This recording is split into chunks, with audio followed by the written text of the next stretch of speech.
In this Sikha, the Rebbe is going to discuss the three names that we have for Pesach. In Torah Shebeksav, it's referred to as Chag HaMatzos. In davening, it's referred to as Zman Cheruseinu, time of our freedom. And Razal often refer to it, and people refer to it as Pesach, Chag HaPesach. And the Rebbe says that the order of these three is exactly in that order. What's first and most important in the way we're going to view the Hoirah from all of this is going to be the way Torah refers to it, Chag HaMatzos. Then we're going to move on to the way it's a Nusach HaTfilah and Shekneses HaGdolah, so that's Zman Cheruseinu. And the final stage in the Hoirah of what we're going to be learning out is the way it's commonly referred to, and also by Razal, with the name Pesach. So the Rebbe says, in order to understand what these three names indicate in the order, in the particular order that we just said, and in bringing out what Pesach is all about, what the Rebbe says is, we're first going to have a look at the idea that we know that Yetzias Mitzrayim is a time that the Yidden are born as a nation. But the Rebbe says it's not only the Yidden are born as a nation like Lahavdil we say about other nations, but rather the time of Yetzias Mitzrayim is a time the Yidden were transformed. They became like a new Metzias, a new entity. An entity that's going to be ready to receive the Torah. The whole purpose of Yetzias Mitzrayim is the idea of Matan Torah. In other words, Yidden are going to be now capable and able to accept the Torah, the godly wisdom. The wisdom of Hashem that's completely higher and completely removed from the world.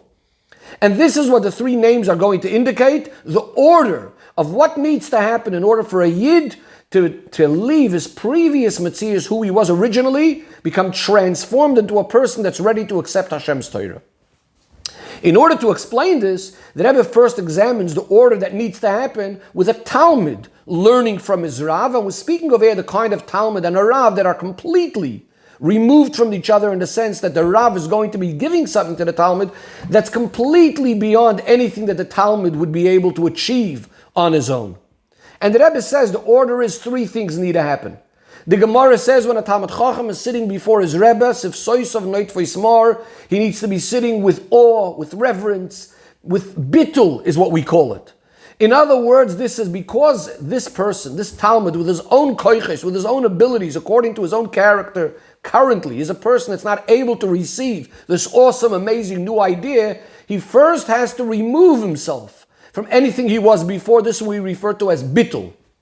In other words, he has to become what the Chazal say, klei reikod machzik. Only an empty vessel could start receiving new ideas and new things. Then comes stage number two. He needs to now start working on using his seichel to really absorb, integrate, understand this new seichel that's being given to him. So although there was a concept of bittul, but he can't completely break himself, he needs to now, of course, get himself involved in the seichel at all, as well. And finally comes the level where the Talmud is koi inish adaita de Rabbi, where he could completely lift himself up and come to the deep understanding of the Rav, how the Rav has it in his own mind.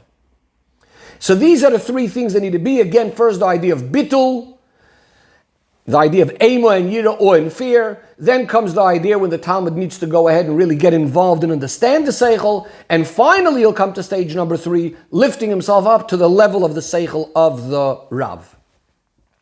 Before continuing and going ahead and explaining how this all is related to the three names of Pesach that we said before, the Rebbe first makes some clarifications and answers some questions.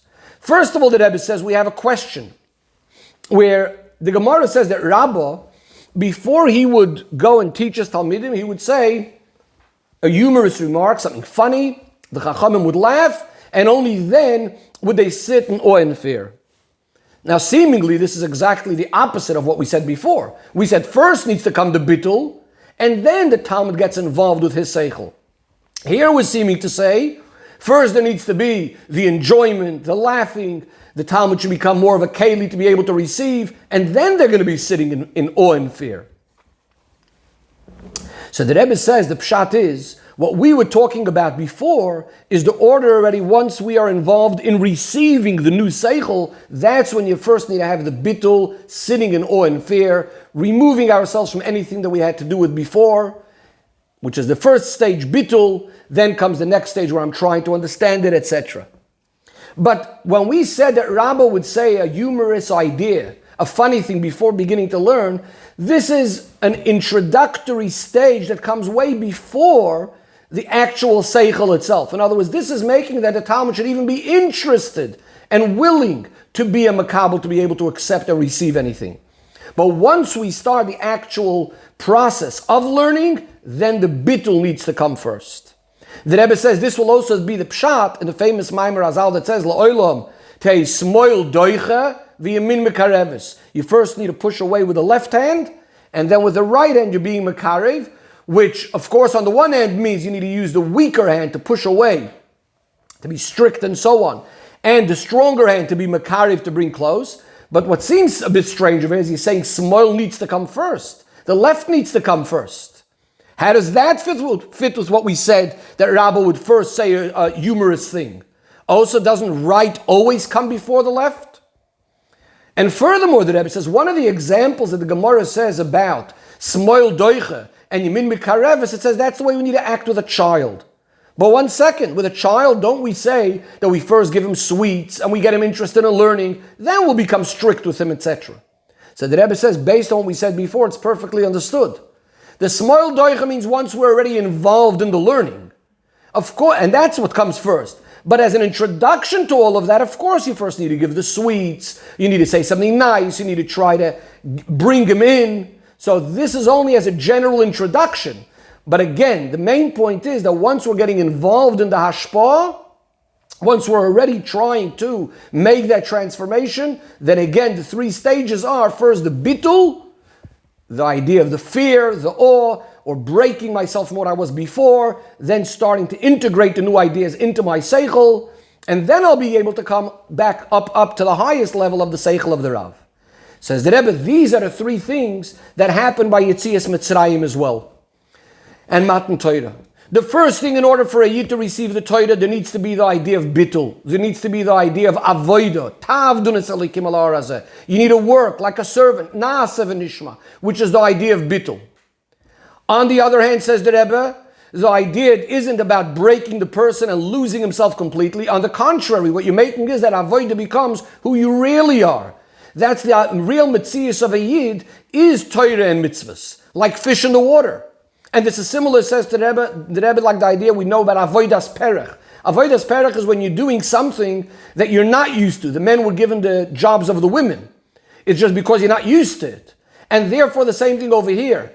Torah needs to become and really is what the Yid is in truly his real essence, who he really is. And therefore, when he's not acting in the way of Torah, that's the avodas perech. When he's acting in the way of Torah, that's ein lecha ben chayr, and he's a real free man because he feels this is his real metzias. So this is stage number 2. Again, the first stage was the na'aseh v'nishma, hard avodah, but the second stage is recognizing that Torah is who I am, that's my real metzias.